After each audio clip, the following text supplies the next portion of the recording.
प्यारे भाइयों, मेरा बेटा पढ़ता है कहाँ? वो जगह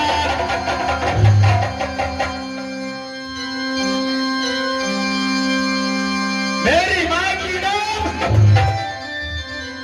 सती शिष्मावती पढ़ता है।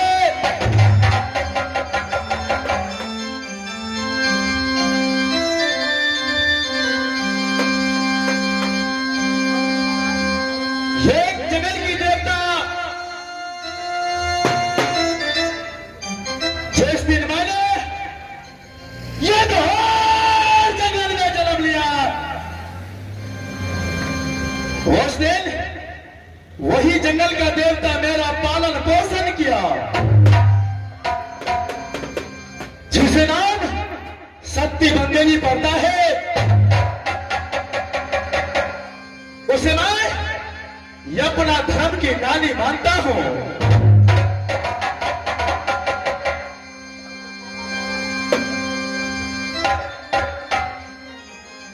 परंतु मेरा नाम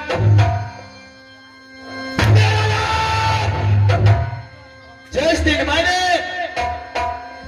ये 14 कोस घोर जंगल में जन्म लिया, उस दिन मेरी मां शिष्मावती और मेरी नानी बंदेवी ने मेरा नाम रख दिया जंगली बादशाह।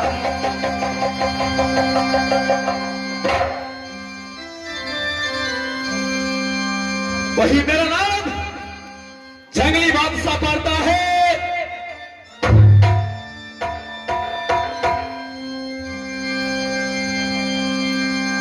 मैंने ये अपना महल से अपनी मां से अपनी नानी बंदेवी से 2 रोज का छुट्टी लिया। 2 रोज का छुट्टी लेकर मैंने आ गया कहा तो अपना जंगल शिकार।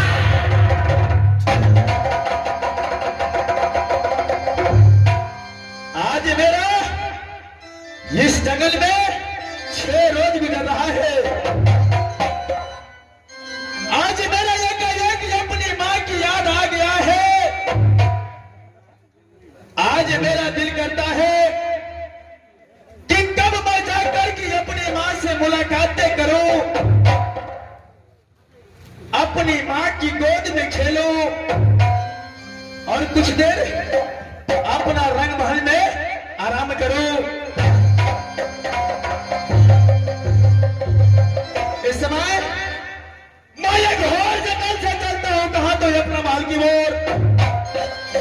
आज सबसे पहले अपना महल जाकर की मां से मुलाकातें करूंगा, मां की गोद में जाकर के खेलूंगा और कुछ देर ये अपना रंग महल में आराम करूंगा।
तो हिरनी बन लगल परमात्मा आके अपना बेटी मांग ले एकरा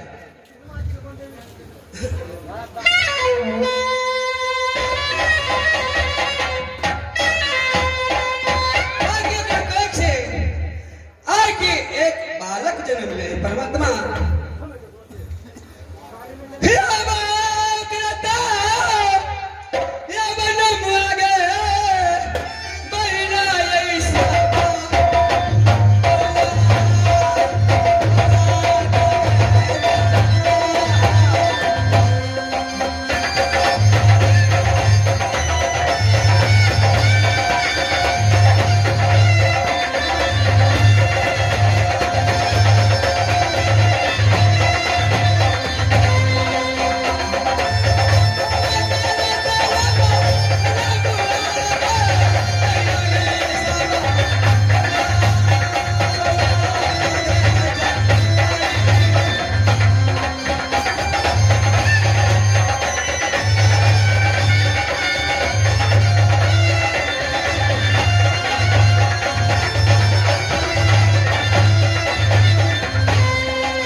नाती जंगली हे परमात्मा आर की नाती जंगली हमरा छे 2 दिन के छुट्टी कहां तो जंगल शिकार खेले अभी तक नाती लौट के नहीं ले परमात्मा